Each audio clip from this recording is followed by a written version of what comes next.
Hello out there. This is Old Buck Dave, and I'm also looking for somebody else that I know called Old Buck Dell. Old Buck Dale is here. Okay, welcome, Dale. I mean, we said we weren't going to Zoom anymore, but you had some problem getting across state lines, I guess. So tell me where you are. Where are you today? Well, I'm actually at a friend's house in Rockmart, Georgia. Rock Rockmart, Rock Mart. Okay, yeah, it's a Rockmart, place Georgia. Yeah, by rocks there. yeah. An old buddy of mine went to school a little bit, went to the same schools we did. His name is Matarats. Old, Matarazzo. yeah, Wow, yeah. that's a name. That's the name of the it house. was it was it was Zebich and Matarazzo. Those guys are inseparable. I think Zebich passed away, but Matarazzo is still alive. He's in it. Matarazzo. Yeah, he's in his 80s. So Wow. Okay. he's a good guy. I told me he was going to write a letter. Did you get I something from I him? got a letter here from George, and he says Dale knows my real name, so that's Matarazzo. Yeah, That's Matarazzo. yeah. Let me read this to you. You know, you can talk about it. All right. So you're at his house there. I mean, I'm actually at his house. He has a he nice doesn't want to place. talk though. He doesn't want to go. No, I'm not going to interview him. Okay, let him sleep. All right. It says Dave, I don't believe I've met you. Anyhow, I was talking to Dell today, and the old teachers we had. I'm Mhm. older than you guys, and I had Mrs. Van Kirk, and she had white hair when I had her. And this is way back when we talked about Mrs. Van Kirk, our Latin teacher, and Dell and Apulus Capulus. Anyway, so she didn't teach Latin at the time. I can't remember what she taught me. Mrs. Brandfast taught Latin, and I also had Miss Neff. Those were the good old days that no one will ever see again. I've known Dale since he was carrying his kidney around in a jar. Oh man. Well, Yeah, you remember that, don't you? we touched on that in a segment too. Yeah. Yeah, we touched on it. But old Matarazzo is he's quite a character. He's a good guy and has this institutional memory of way back. And I always laugh about. I sometimes laugh when I call him. I say, "Tell me what to expect as I get old." As I get old, So I'm not the and only one you do that with. well, he's gone through about it all. I don't think he has any joints that haven't been replaced or something like that. And I think, oh boy. So Yeah. Yeah, anyhow, what our I'm listeners glad he's a don't know. listener. Okay. I'm glad he's a listener. I'm glad too. Welcome, Matarazzo. Yeah. What nationality is that, by the way? It's one of the Slavic countries or something. I don't know. Okay. Okay. Eastern So, European. All right. Good. anyhow, I'm Good all, stuff. Good greetings, stuff. Yeah. greetings to old Greetings to Matarazzo. Matarazzo. Anyway. Yeah. Our Czech Republic might Yeah. even know who those It guys might are. be. Yeah. Yeah, Yeah. long Well, lineage over there or something. Who yeah. knows? Say, listen, I understand that you had a physical here recently. Ah, well, Dave, I've been thinking, and even in our title or in our, what we call ourselves or identify as is two old bucks, and who probably knows more about old than we do. You know what I mean? So We're up there. so anyhow, the reason I mentioned that, or I would mention it, is uh, I assume that you've done your annual physical and you have to go through the blood work and all those things like that, right? You did Oh, it too. absolutely. Yeah, yeah, yeah, yeah. I mean, it's a routine thing. You get moved from pillar to post. You get that other road if they find an what the heck's the word? Anomaly? Yeah, anomaly. Anomaly. Yeah, anomaly. An anomaly. Placebo. Yeah, placebo. Yeah, the word we can never remember. Okay, so he finds something and they send you to this guy and they get you for an MRI or they do this. So it's a tangled web you get caught into when you do this physical. During this course of the physical, he says, well, you seem to be okay for your age. And he says, I have to ask you a question. And so the one question, there was like three. It says, do you sleep well? I think it was something like that. But the one I'm focusing on is when he says, do you fall? Do you fall? Think about that. Of I mean, course you fall. yeah. Well, I mean, that is a big factor. After a certain age, falling causes probably more injuries than anything. So Yeah. he says, did you fall? And I said, so those three questions went down, and I said, no, I haven't fallen. At least, I mean, I haven't tripped in any regular manner or fallen over a rug or something that would maybe indicate that I injured myself in some other Right. way. So to me, it's like that's the essence of what the insurance people want to know. If they find out you're falling, then it's an issue. It's a problem. You have a problem. And then that triggers a bunch of other things. So I come up with a big idea. Another big idea. A big idea. My big idea is simple, is that there must be more questions you could ask that could narrow that down. Yeah. You see where I'm going? You see where I'm going with this? I mean, actually, when my doctor asked me that, I said, do bicycles count? Do falls off of bikes count? And he said, yeah. And he says, no. Oh, it didn't count? No, he said, that's a whole different thing. He said, if you're still riding a bike, you're probably not falling when you're walking anyway. Yeah. Anyway, I'm sorry I broke into that's what ran through my mind there is you could say, well, it doesn't count if I fall off a bike, but how about if I'm drinking? Riding a bike, so you have all these complications. So I'm thinking there has to be qualifiers. A bigger list. Yeah. And my big idea today is I'm going to bet you have the list. I came up with some bigger lists. I'm shocked. Right. Are you? Yeah. This is, like, wow.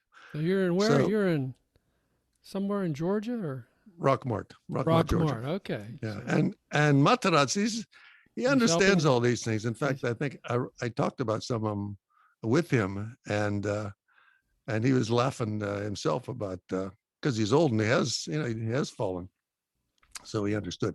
So anyhow, for example, you could say to you, "Do you fall? Yes or no?" And then you could say, "Do you hold a rail when you walk down the steps?" Okay. Okay, you probably do that, I assume. I do that. I do that. Yeah. Okay. Can you get up off the floor without help or holding on to something? Barely. You still can. Barely. I can still do that.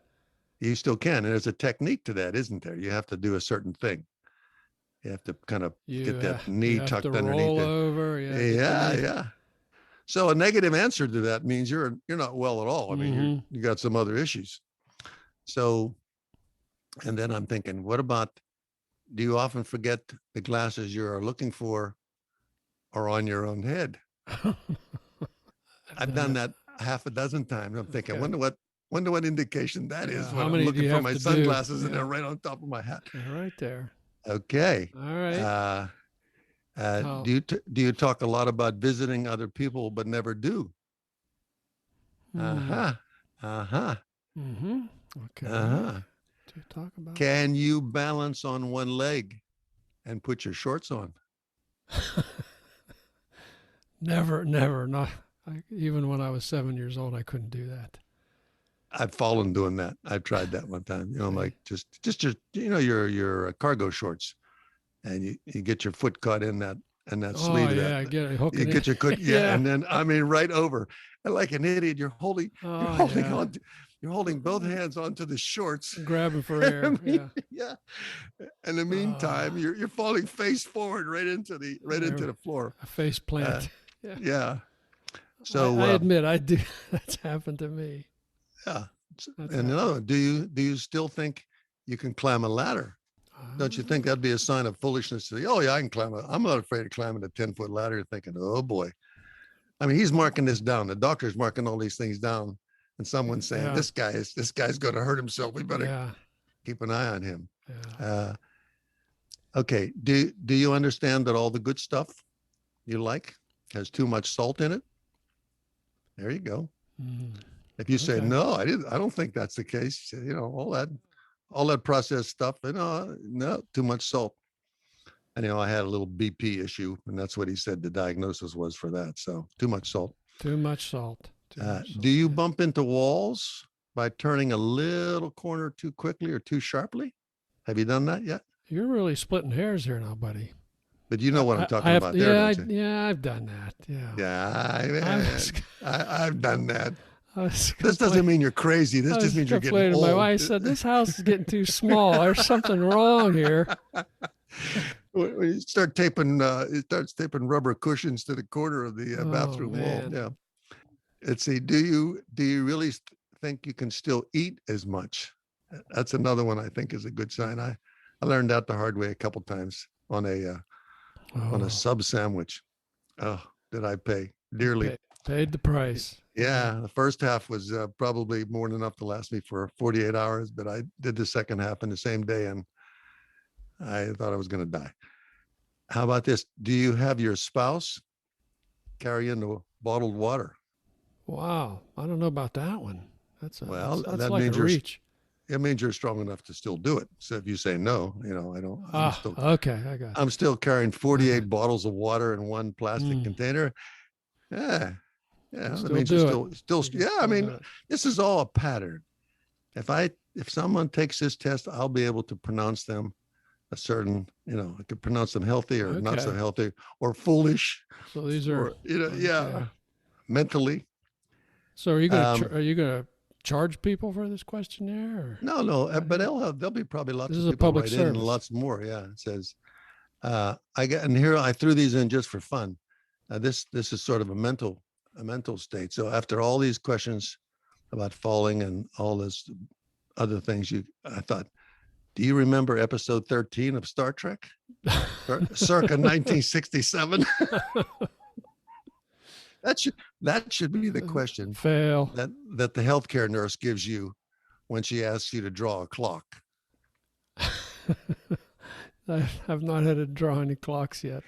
But you don't remember episode 13, do you? Of Star Trek? I do not. Yeah, I wouldn't expect very many people would, but if you do, you're still sharp. You're still sharp. Okay. Let me ask you this: can you carry a cup of water or coffee that's full, that's right to the edge, through a dark room or into a dark room and set it down without spilling it? I've never felt the need to do that, but I'll try. I'll let you know. So you do that? You do that on a regular basis? I can do that, and I can set it down, and I can also then pick it up and drink it while in bed without spilling it. I'm impressed. Except for the one time I did. You probably heard about it. Yeah, too. That was a mess. All the top sheets plus the big red mark on your chest. So that's the things I'm thinking these guys should ask. Start thinking about when you be, because we're old and we know these things, right? Slip into buckdom. Yeah. Why don't you tell our listeners what I always ask you, what to expect? Say, hey Dave, is my knee going to bother me when I do this? And you're going, pretty much. Yeah. Here's the thing. I'm exactly a month older than Dell, so he's always looking to me to say, how am I going to feel next month? Yeah, is that going to start to bother me? And my vision going to get worse? Do you remember when we took up pickleball a couple years ago? I did. When we were young 73-year-olds or something. Something like that, yeah. And after a while, I mean, you wisely backed off. And I, on the other hand, just immersed myself in the game. And to the point where I eventually, had to make an appointment with the orthopedic guy. Remember that? I remember you complained about something that you went for. Yeah, my knees were bad anyway. And I just, one game too many. Might as well push it past the limits here. Anyway, so I hobbled in there, and he looked and he took x-rays. He says, well, your knee cushions, the meniscus thing. He says, they're just about gone, you're bone on bone, blah, blah, blah. He shot me full of steroids. And he said, you'll feel better after a while. And he said, how did this happen anyway? And I said, I'm playing pickleball. And boy, his eyes lit up. He says, pickleball, it's been such a great boon to my business. That's what I mean. If you fill out the form, the doctor can easily say, you're foolish. You shouldn't do this. Yeah. That's why you're overweight. That's why you're doing this. That's why you're old. Yeah. He even gave me a stack of his business cards. He said, leave these on the desk at your gym. I thought I wrote this down. Unusual punishment. I made a note and I said to myself, old age is the price you pay for enjoying your youth too long. Enjoying it. Okay. Old age is the price you pay for enjoying your youth too long. Youth too long. Yeah. All right. You have to I'll buy kind that. of, You have to then, think about it a little bit. and then the other thing I said, old age is what you get for not dying young like you planned. Oh, yeah. Boy, oh boy. Ain't that the truth? Jeez. anyhow, that's my advice to the doctors to refine their application process. And if they answer all those questions, yes, then you could pretty much diagnose them like, okay, you might as well go ahead and book a room down at the local Yeah. You're hospital. ready.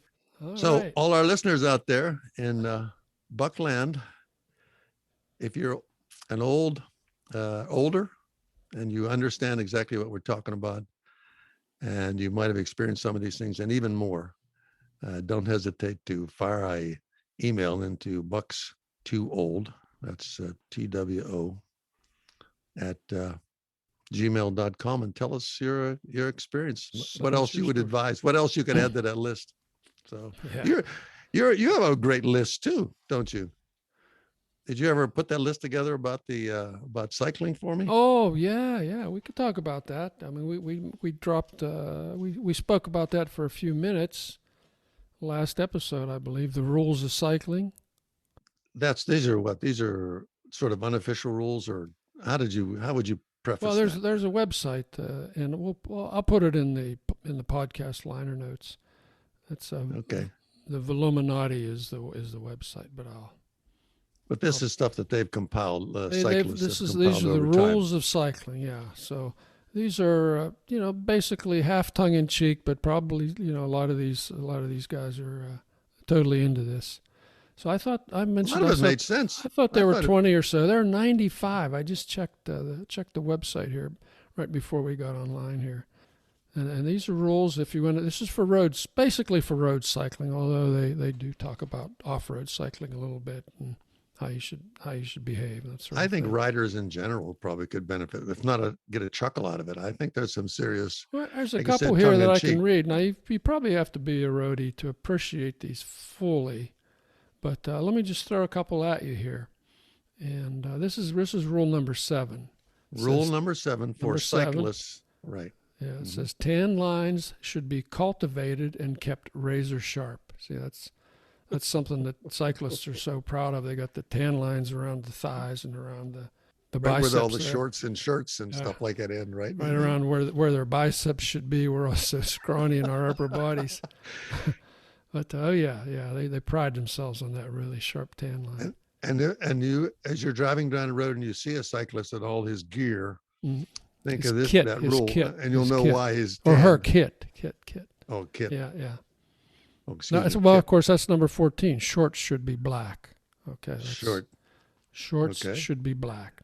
None of these crazy colors, blue and pink and all that. Lycra, sort of right? Lycra. Yeah. Oh, absolutely. Yeah. Spandex, all that stuff. Yeah. What about some of those helmet rules? You didn't have to make note of them, did you? I remember them. Oh, well, I know for if you're riding on the road, your helmet cannot have a visor on it. Cannot have a visor. You're a real You're weenie. unroadworthy. Yeah, unroadworthy. That's a good word. Yeah. And is there anything in there that says you mustn't have a basket on the front of your bike or something like that? That probably is. Someone, yeah. Well, here's one, number 25 on that line. It says the bikes on top of your car should be worth more than the car itself. Okay. So good listeners, listen to that one. The bikes on top of your car. These are the titanium or the fiberglass bikes. Should be worth more than the car you're driving. Exactly. Hey. That's I think that probably happens sometimes. So anybody has biker questions, we would encourage you to write to us also. If you're a cyclist and you got some tongue-in-cheek stuff, like I ride a bike, but they're cyclists, fire those letters in. We'll have some fun with them. We'll laugh at them and read those rules, and you got to laugh at them. But a lot of them are true, right? They're half true. Yeah. Yeah. Some of these, I say, some are tongue in cheek, but there's what else do we have here? So the old bucks are getting pretty. We're making some classic advisory comments tonight, I would say. Don't I you would think? say so. Yeah, we're kind of Yeah, the we're doctors about are ready in. to Yeah. turn the corner to where people will be seeking our thoughts on medicine and cycling. Well, listen, I got another couple letters from afar here. If you're interested. Yeah, I'm interested. I'm Okay, interested. we got one here from this is old Buck Bob. I'll call him. Okay. And he says, hi, I just finished listening to your latest show and enjoyed Dave's travels and Dale's antics. You're both doing Antics. antics, yeah. Yeah. You're both doing a great job. And then he's got a story here he tells about, he's referring to our story about our service of being on hold for people. So he just had Yeah. He had a recent major appliance Bucking the big issue. company or something. Yeah, Right? so he had his appliance went out on warranty, and he scheduled his service guy in. The service guy shows up and he says, "Nah, you don't have any warranty." It says you don't have any warranty here. And Bob says, when in fact, I had the warranty right there. Then I showed him. And basically he says, well, my boss has to tell me it's okay. I can't believe you. So, and this sent Bob off on a Telephone wild goose chase or something? Yeah, on a telephone. Well, exactly. It was just like the same thing that I described. He was on hold literally hours in 2 or 3 different places or departments, and of course they're sending him on the merry-go-round. And he said he really suffered a lot, and he wondered if that entitled him to a board seat. Because he's definitely a citizen with an alternative position. He's got an alternative position. Yeah. So I don't know if that gives you a board seat. I mean, we could talk about a board seat, but the monthly dues for a board member are pretty high. Yeah. So I don't know if Bob. I'm laughing. This is interesting from the perspective that here he has at his fingertips the solution to his problem. Yeah. And they put him back on the phone. Yeah. Which is no man's land, right? Out there in no man's land. And he's like, oh my, I could solve this thing. Now I got to spend 2 hours on it. But anyhow, he's sympathetic or sympathizing with our big corporation problem and our thoughts that maybe we should just have a hold service. We'll be on hold for you for as long as it takes, and you can we'll call you back as soon as we get through. As soon as we think you're worth it. Yeah. Anyway, somebody's going to do that. I'm sure somebody's going to come up with that. There'll be an app for that. You just click on the app. It just puts you on hold and it rings you back. Now I've got a very special letter from afar that's really from afar. How far is it? Where is it from? This is from Moscow. Wow. This is our first letter from Moscow. So I think I'm going to read this, and if we need to cut something out, we'll talk to the editorial staff. All right. Okay. You up for listening to this? Yeah. Okay. I mean, first of all, let's give them credit that we can read it. It's not in what is it, acrylic or something, or not acrylic? It's acrylic, Cyrillic. You were close. It was close. Spell it. Acrylic. Acrylic. Yeah. Let's see what is the word. What is it? We just lost. It's Cyrillic. Cyrillic. Cyrillic. Cyrillic. C-Y-R. Yeah. Cyrillic. So it's not in Cyrillic, so you are able to read it. It's in English. It's in very good English. You could take a lesson from this guy. No, I'm sorry. That's not nice. So this is a new listener Valentin, Valentin from Moscow. He's an IT guy. His wife is Nata, Nata. She's a graphic artist. Okay. Now I've seen her work. He's shown me her work. He sent me her work, and it's pretty dazzling. She really does really, really fantastic graphic art stuff.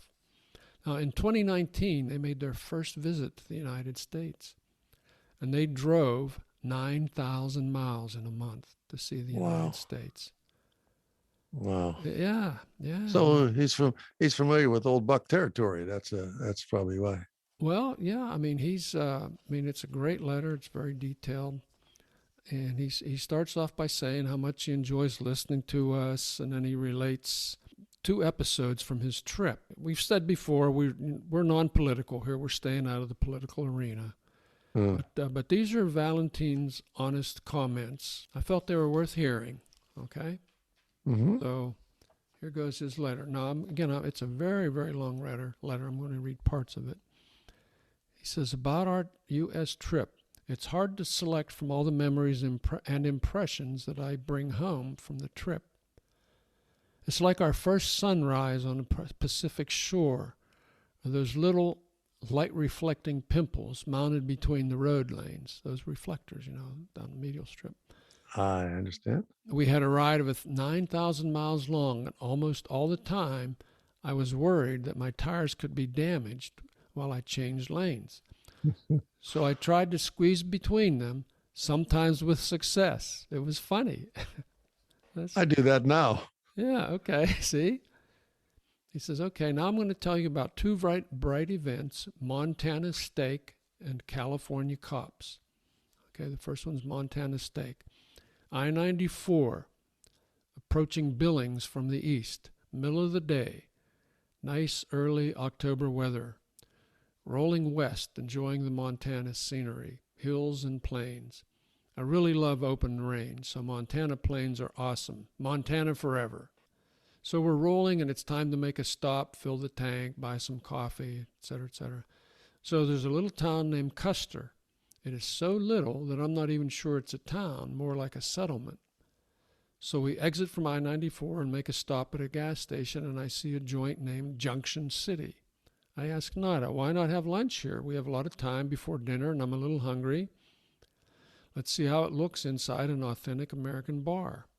We go in, look around, and it's really a classic joint with all its paraphernalia, pool, decorated walls, and all that. We took a table, and I decided to have a sirloin steak. Oh boy, what a steak it was. I'm not any expert in food or meat, but I can tell good food from everyday fuel. I think it was the most delicious, fresh, and perfectly cooked steak I ever had or will have.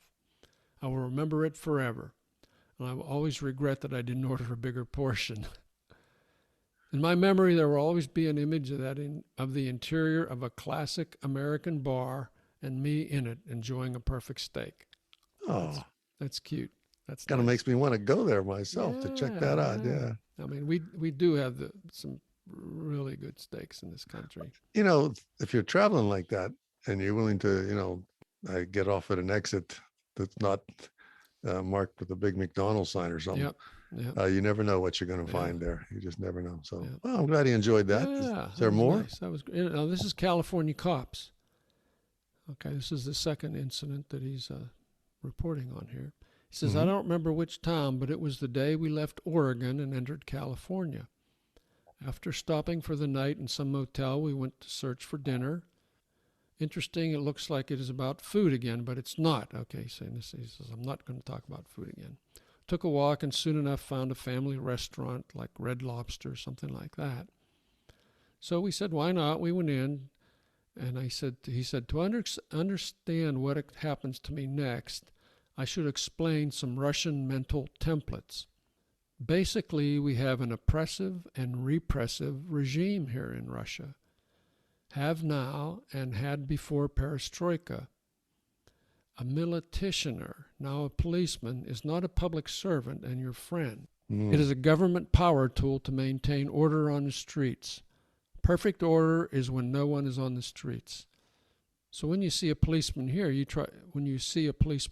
means in Moscow, you try to distance from him as far as you can, just in case. Back to the restaurant. We step over the sill. I take a look around and I see a lot of cops. They don't sit and eat. They walk between the tables and converse with people. The place is full. Barely 2 tables are vacant and at least 10 policemen on the floor. My first reaction from my backbone is, it is a raid. Run, Forrest, run. That's great. Really? The next second I realize it's not a police operation. It's some social event, and I relax a little. After we took a table, one policeman came and we talked a little. Turns out it was a fundraising event for some Children with Disabilities organization. where the local police have some participation. All in all, it was a very nice dinner, very friendly and polite policemen, noble cause.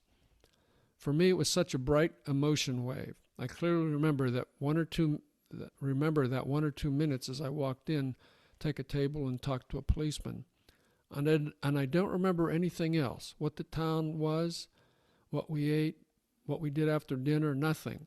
Like Dell, who remembered that song on the radio and the DJ asked him to flash the headlights, but nothing before or after. Isn't that great? He says, but I have a couple of photos, a picture of the policeman. He kindly permitted me to take a photo and some police cruisers parked near the joint. I think it was the first and last time I saw the policeman nearby, excluding in Washington, D.C., where we just walked in the middle of another social event. Somehow law enforcers managed not to be in our way for all the month that we traveled. You can't say that about Moscow, Russia, alas. He says, wow, this letter took much more time than I expected. While writing it was fun and a good practice for me, and I hope reading it was entertaining from you. All the best, Valentin. So very interesting. I think that's a great letter. Yeah. I mean, it's gives you he's writing from the heart here, you know. You might want to. You know, here's our country seen from eyes from afar, and right, giving his honest impression. So well, thank to that listener, Valentin. Thank Valentin. You. All the best to you from this old buck. And from this old buck. Okay, as we come to the end of another episode, Dell just texted me that he and Matarazz have just gone out for some beer and pickled pig knuckles, so good luck to you guys. And from Dave and Dell, we are the 2 old bucks. Adios.